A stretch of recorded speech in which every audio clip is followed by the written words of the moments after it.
True media ज्योतिष विज्ञान के सभी दर्शकों को हर हर महादेव। आपने देखा होगा कि हमारे जो देवी देवता हैं या जो महान सिद्ध पुरुष हैं, जो महान ऋषि मुनि हैं, वह एक स्थान पर प्रकट होते हैं और अचानक से गायब हो जाते हैं। और इसको कहते हैं कि हम अंतर्ध्यान हो गए, यानी कि आंखों के सामने से अचानक प्रकट हो करके तत्काल ही वह ओझल हो जाते हैं।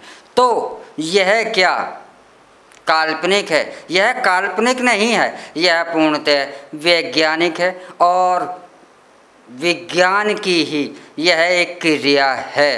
क्योंकि आज का जो विज्ञान है, जो क्वांटम फिजिक्स है, इसको यह अब मानने लगी है, क्योंकि यह क्वांटम फिजिक्स इस पर ही रिसर्च कर रही है। यह पूरा ब्रह्मांड जो है, चाहे वह पहाड़ हो, शरीर हो, वृक्ष हो, सब की सब किरणों से ही निर्मित हैं। और हमारी जो आँखें हैं, यह आँखें उसी चीज़ को देखने में समर्थ होती हैं जिससे प्रकाश की किरणें टकराकर, प्रकाश की किरणें परावर्तित होकर हमारी आँखों के रेटिना पर पहुँचती है। उसके बाद उस अक्ष को मस्तिष्क में पहुँचता है और मस्तिष्क उसको बताता है कि यह क्या है, यह कौन है और यह कैसा दिख रहा है। और जो हमारे योगी होते हैं, देवी देवता होते हैं, यह अंतर्ध्यान क्यों हो जाते हैं? वह इसलिए हो जाते हैं, इसके 3 कारण होते हैं। पहला कारण कि इन देवी देवताओं के अंदर इतनी ऊर्जा होती है कि यह अपनी शक्ति से जो प्रकाश की जो किरणें आ रही हैं, यह अपने अंदर स्वयं सोख लेते हैं, यह परावर्तित नहीं होने देते। और जब किसी भी चीज़ से, किसी भी वस्तु से, चाहे वह जीवित हो, मृत हो, पहाड़ हो, वृक्ष हो या कोई भी वस्तु हो XYZ, वह उससे अगर टकराकर किरणें हमारी आँखों तक नहीं पहुँचती हैं, वह परावर्तित किरणें उस वस्तु से टकराकर हमारी आँखों तक नहीं पहुँचती हैं, तो उसे हम नहीं देख सकते। हमारे जो देवी देवता हैं, यह उस ऊर्जा को सोख लेते हैं और सोख लेते हैं। तो जब वह उस ऊर्जा को, जो प्रकाश की जो ऊर्जा है, किरणें हैं जो उनसे टकरा रही हैं, वह वापस नहीं आ रही, तो हम उसे नहीं देख सकते। यह एक वैज्ञानिक सिद्धांत है। दूसरा कारण क्या है? दूसरा कारण है कि किरणें जो हैं आर पार हो जाएं। जिस वस्तु से टकराकर किरणें आर पार हो जाती हैं, उसे भी हम नहीं देख सकते। तो देवताओं के पास तीसरी शक्ति एक और भी होती है, वह होती है अपने शरीर को परमाणु में तब्दील कर देना।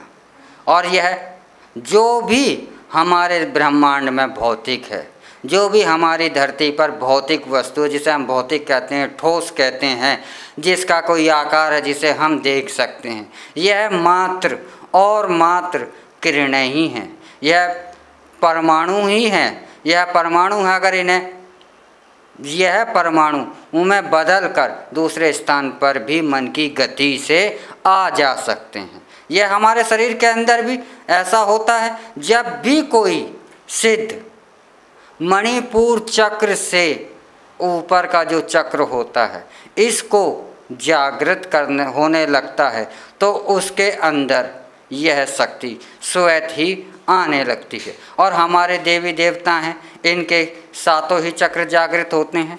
तो यह जैसे जैसे हमारे शरीर के यह चक्र जो हैं जागृत होने लगते हैं, तो यह शक्ति हमारे को स्वयं से ही प्राप्त होने लगती है। तो यह देवी देवता जो हैं, यह अंतर्ध्यान क्यों हो जाते हैं? वह इस कारण से हो जाते हैं, या तो वह जो प्रकाश की किरणें उन पर पड़ रही है उसे सोख लेते हैं, वह प्रकाश की किरणों को परावर्तित नहीं होने देते, या वह इन किरणों को अपने आर पार से गुजार देते हैं। जब आर पार से किरणें गुजरेंगी तो हम उसे नहीं देख पाएंगे, या यह स्वयं को क्वांटम में, परमाणु में बदल देते हैं और तब भी हम नहीं देख सकते। तो यह वैज्ञानिक सिद्धांत पूर्णतः है। और इस विद्या को, इस क्रिया को अपने जो हमारे जो 7 चक्र होते हैं, जिसे हम सप्त चक्र कहते हैं, यह जैसे इनको जागृत कर लेना, इनको ऊर्जावान बना देने से यह सिद्धियां हमारे को स्वयं ही प्राप्त हो जाती हैं। और मन योगी जो होता है वह एक स्थान पर प्रकट हो जाता है, वह उसके अंदर इतनी शक्ति आ जाती है कि वह आपकी बात को सुन सकता है, आपको देख सकता है, और जब चाहे आपको स्वयं को प्रकट कर सकता है, और जब चाहे वह स्वयं को अस्त कर सकता है, क्योंकि वह इस विद्या को जान जाता है। वह इस विद्या का ज्ञान उसे हो जाता है कि उसे कैसे स्वयं को प्रकट करना है, क्योंकि वह प्रकाश की किरणों को परावर्तित कर देगा तो वह आप प्रकट माना जाएगा। और जब वह प्रकाश की किरणों को सोख लेगा या उन्हें अपने शरीर से आर पार कर देगा तो वह अंतर्ध्यान माना जाता है। तो यह बिल्कुल वैज्ञानिक नियम है, और वह लोग भी इस बात को नकार नहीं सकते जो कि यह कहते हैं कि जो देवी देवता हैं यह तो एक ढोंग है, चमत्कार है, और चमत्कार है, बेवकूफ़ बनाना है, मूर्ख बनाना है कि कहीं कोई व्यक्ति अचानक से प्रकट होकर के अचानक से गायब हो जाता है। तो भले ही आज हम इसे वह ढोंग कह रहे हों, लेकिन आने वाला जो विज्ञान है 200-400 साल 500 साल बाद का जो विज्ञान है वह इस नियम को और यह क्रियाओं को करने लगेगा, और यह भी सुलभ हो जाएगा। लेकिन जो हमारे ऋषि मुनि थे प्राचीन काल में ही वह इस विद्या को जानते थे। आज भी कुछ गिने चुने लोग हैं जो इस विद्या को जानते हैं, लेकिन हमारे सामने वह नहीं आ पाते, या हम कहते हैं कि वह देवता या वह ऋषि या वह सन्यासी उस जगह प्रकट हुआ, अचानक से गायब हो गया। तो इस तरह की आपने घटनाओं की चर्चा तो अवश्य ही सुनी होगी। तो वह जो भी प्रकट हुआ और गायब हो गया वह इसी सिद्धांत पर कार्य करता है, क्योंकि हमारा जो मन है वह बहुत ज़्यादा बलशाली है, और जब मन को एकाग्र जिसने करना सीख लिया वही व्यक्ति हमारे शरीर के जो ऊर्जा के केंद्र हैं, जो भी हम चल रहे हैं, जो भी हमारे ज्ञान है, जो भी हम क्रियाएं कर रहे हैं, वह हमारे इन चक्रों से ही ऊर्जा का संचालन होता है। लेकिन जब हम इसके बारे में नहीं जानते तो यह बहुत कम मात्रा में ही हमारे को ऊर्जा देते हैं, और जब हम मन को एकाग्र कर कर इन ऊर्जा चक्रों को जागृत करते हैं तो जो चमत्कारी सिद्धियां हैं जिन्हें कि हम चमत्कार मानते हैं, यह चमत्कारी सिद्धियां स्वयं ही इनको हमारे को ज्ञात होने लगता है, और हम भी ऐसा कर सकते हैं।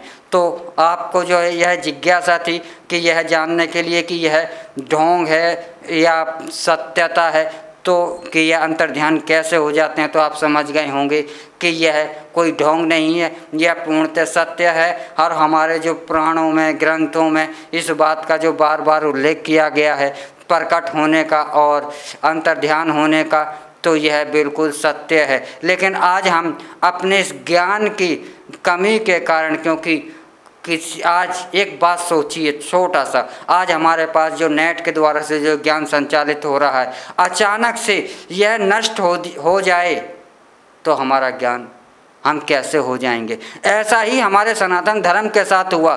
नालंदा जैसे विश्वविद्यालय जो थे पूरी दुनिया पर, जो कि 12वीं शताब्दी के आसपास जला दिए गए। आप सोचिए 12वीं शताब्दी में नालंदा विश्वविद्यालय के अंदर 50 लाख किताबों का संग्रह था, और उस समय किताब जो लिखी जाती थी वह छपाई नहीं हुआ करती थी, हाथों से लिखी जाती थी।